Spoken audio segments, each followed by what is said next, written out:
Ratu Dwarawati. Belum banyak yang tahu tentang sosok Putri Dwarawati, perempuan yang dapat kita katakan sebagai salah seorang pembawa Islam dalam Keraton Majapahit.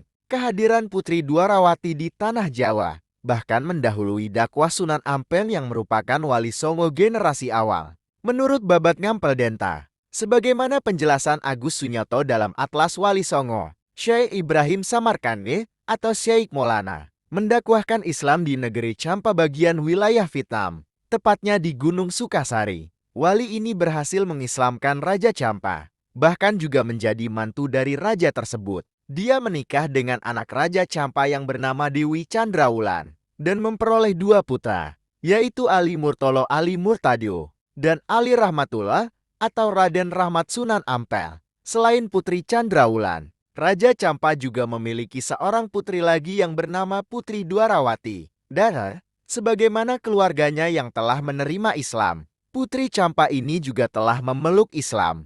Kerajaan Champa sendiri memiliki hubungan baik dengan kerajaan-kerajaan di Nusantara. Hubungan baik ini sudah berlangsung sejak lama, dari masa Singasari dan terus berlanjut hingga masa Majapahit. Oleh karena itu, sebagaimana penjelasan Agus Sunyoto, tidak mengherankan ketika kerajaan Champa mengalami krisis akibat serangan dari Raja Vietnam bernama Le Nan Pam dan Tan Ton, sekitar rentang waktu 1446-1471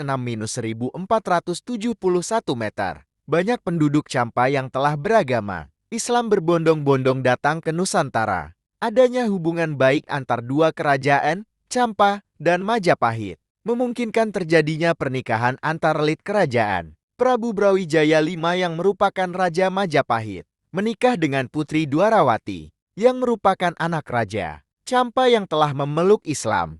Admin belum tahu pasti kapan pernikahan ini terjadi. Namun, yang jelas pernikahan Brawijaya V dan Putri Dwarawati terjadi sebelum Champa mengalami krisis akibat peperangan dan juga sebelum Sunan Ampel datang ke tanah Jawa. Pernikahan Brawijaya V dan Putri Dwarawati tidak hanya membawa langkah sang putri Champa masuk dalam keraton Majapahit, namun itu juga membawa Islam ke dalam kerajaan yang sangat berpengaruh di Jawa kala itu. Putri Dwarawati tetap memeluk Islam meski menikah dengan Brawijaya V yang bukan seorang Muslim. Komitmen keislaman Putri Champa ini tentu berdampak pada kemajuan dakwah Islam di tanah Jawa saat itu. Apalagi mengingat statusnya bukan sekadar selir melainkan permaisuri dari Raja Majapahit. Penelusuran Nur Khalik Ridwan tentang melacak jejak politik persebaran Islam antara elit kerajaan Majapahit dan Wali Sanga. Konsolidasi hukum Islam di Jawa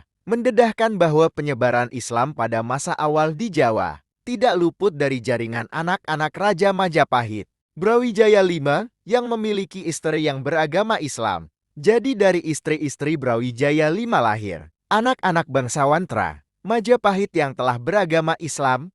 Di antaranya, dari Putri Dwarawati lahir Ratu Pembayun dan Lembu Petang Adipati Mandura. Ratu Pembayun ini menikah dengan Handayaningrat, yang kelak cucu mereka bernama Jaka Tingkir Mas Krebet mendirikan Kerajaan Pajang, salah satu kerajaan Islam masa awal di Jawa. Ada lagi anak-anak dari 2 istri selir Brawijaya V lainnya, yaitu dari Putri Cina lahir Raden Patah yang kelak mendirikan Kerajaan Demak Bintoro, kerajaan Islam masa awal di Jawa, dan dari Putri Wandan lahir Raden Bondan Kejawen, membuka ruang dakwah Wali Songo. Sebagaimana berdasarkan penjelasan M.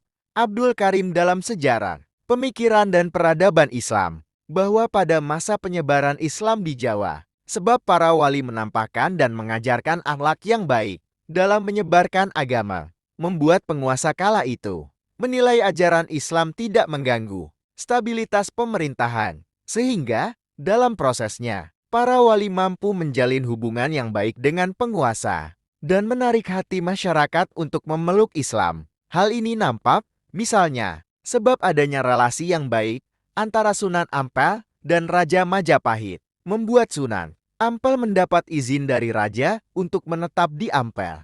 Sebuah momentum penting yang membuat Sunan Ampel dapat mengembangkan Islam di wilayah pesisir utara Jawa, hingga kemudian ke berbagai penjuru Jawa. Namun demikian, terjalinnya hubungan baik antara para wali dan penguasa Majapahit Tidak hanya sebab dari konsolidasi para wali itu sendiri, melainkan juga tidak lepas dari pengaruh istri Raja Majapahit. Dalam hal ini Putri Dwarawati, yang telah beragama Islam.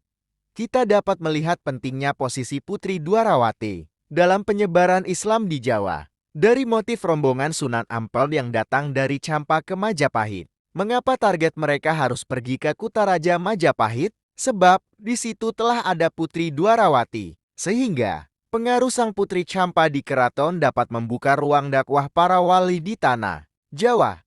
Itulah sebabnya salah satu motif kedatangan rombongan Sunan Ampel adalah untuk menemui bibinya, Putri Dwarawati. Momentum para wali mengembangkan dakwah Islam. Agus Sunyoto menjelaskan bahwa ketika berlabuh di Jawa, rombongan Syekh Ibrahim Samarkandi termasuk di dalamnya Sunan Ampel, memilih berlabuh di Gesik sekarang Gesikharjo, Kec, Palan, Kap Tuban, yang merupakan wilayah sebelah timur, Bandar Tuban.